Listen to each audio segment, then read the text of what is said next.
Bonsoir. Dans notre précédente vidéo, Corinne vous parlait d'une nouvelle collection, Fusion, aux éditions de La Talente. Ce soir, nous allons faire un tour dans la vénérable série noire avec deux papés du polar. Ces papés sont Jean-Bernard Puy et Marc Villard, deux piliers de la littérature noire française. Ils ont commis un roman qui s'appelle La mer noire. La mère comme la maman. Leurs précédents ouvrages en commun étaient des nouvelles à contrainte. Ce Mer Noire est un roman à trois personnages qui raconte l'histoire d'une famille en déshérence. Jean-Bernard Puy va raconter la première partie et Marc Villard la seconde. Jean-Bernard Puy nous raconte l'histoire de Jean-Pierre et Clotilde. Jean-Pierre, c'est le père, il est peintre. Clotilde, c'est sa jeune fille de 12 ans, qu'on surnomme Clo-Clo. Et Clo-Clo, Jean-Pierre, elle l'appelle Papounet. Clotilde, c'est une genre de zazie du XXIe siècle, à l'intelligence aiguisée et à la langue bien pendue. On est dans un roman écrit par Jean-Bernard Puy et Marc Villard, donc on ira en Bretagne, en train, forcément. Comment aller en Bretagne autrement qu'en train? Il y aura une gare un peu spéciale, vous verrez, et aussi une ZAD mobile. Alors, ça rappelle un petit peu le précédent roman de Jean-Bernard Puy. Il y aura aussi, hélas, quelques flashballs, format utilisé, mais ils sont très rarement bien utilisés, il faut bien le dire. Il y aura aussi, et c'est plus rare, des poules qui caquettent, comme c'est pas tellement étonnant, puisque vous voyez, elle est sur la couverture, la poule. Il y en aura plusieurs d'ailleurs. Et évidemment, pas du tout les poules comme on avait dans les années 70, dans la fameuse collection Carré Noir. Heureusement, on n'a plus ça de nos jours sur les couvertures. Roman de Jean-Bernard Puy, forcément, il y aura de l'humour.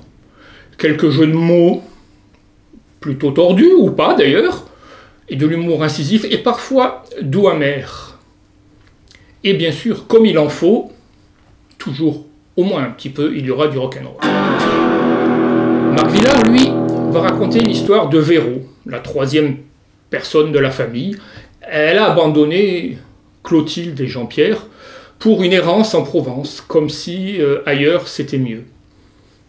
Et on retrouvera quelques-uns des thèmes favoris de Marc Villard, les paumés, les gens à la marge, quelques biffins, les usagers de drogue plus ou moins durs, et bien sûr, généralement, une descente aux enfers plus ou moins longue et plus ou moins profonde.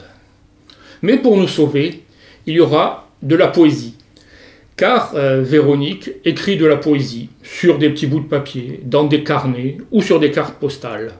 De la poésie qui la sauve, partiellement ou de temps en temps, et qui font un peu de bien aussi au lecteur. Je vous en lis un extrait, c'est juste quelques vers libres qui ornementent la lecture et le discours de Marc Villard. 5 courtes lignes. Certains soirs, par les tympans, les ventouses climatisées, piégeant les docteurs du cours d'éducation positive.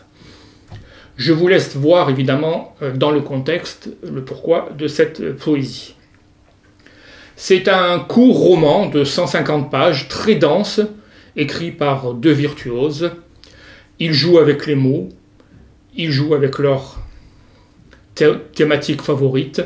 Avec les mots, déjà, par exemple, le roman s'appelle La mer Noire. Il aurait aussi bien pu s'appeler La mer Noire, avec amer comme la mer bière, par exemple.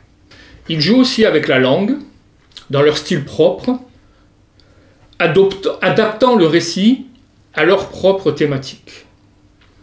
Dans les précédents ouvrages qu'ils ont écrits en commun, donc, qui étaient des recueils de nouvelles, ping-pong, zigzag, c'était plutôt des duels à fleuret moucheté, ou à clavier moucheté plutôt.